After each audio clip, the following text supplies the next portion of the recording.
بسم الله الرحمن الرحيم أم حسبتم أن تدخلوا الجنة ولما يأتكم مثل الذين خلوا من قبلكم مستهم البأساء والضراء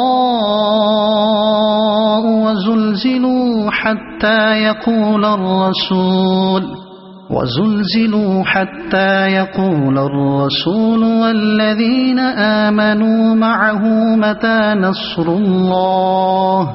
ألا إن نصر الله قريب يسألونك ماذا ينفقون قل ما أنفقتم من خير فللوالدين والأقربين واليتامى والمساكين وابن السبيل وما تفعلوا من خير فإن الله به عليم كتب عليكم القتال وهو كره لكم وعسى أن تكرهوا شيئا وهو خير لكم وعسى أن تحبوا شيئا وهو شر لكم والله يعلم وأنتم لا تعلمون يسألونك عن الشهر الحرام قتال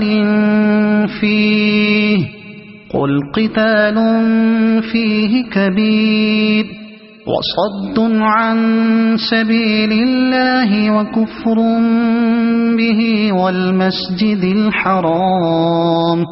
وإخراج أهله منه أكبر عند الله والفتنة أكبر من القتل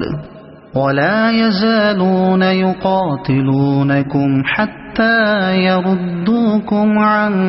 دينكم إن استطاعوا ومن يرتد منكم عن دينه فيمت وهو كافر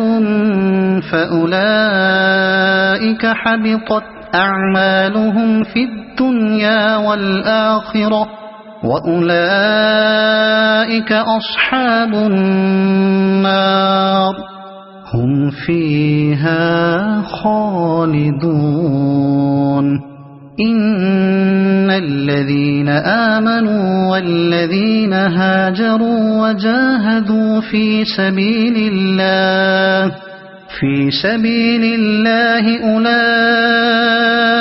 أولئك يرجون رحمة الله والله غفور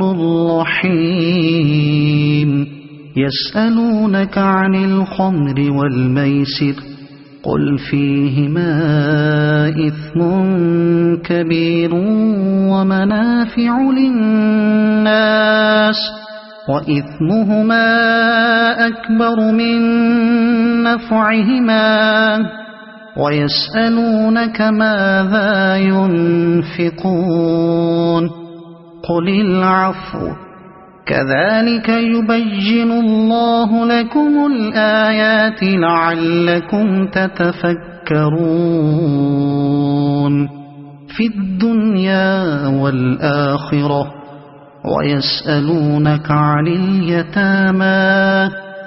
قل إصلاح لهم خير وإن تخالطوهم فإخوانكم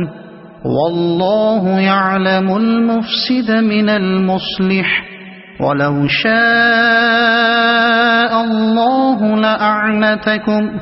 إن الله عزيز حكيم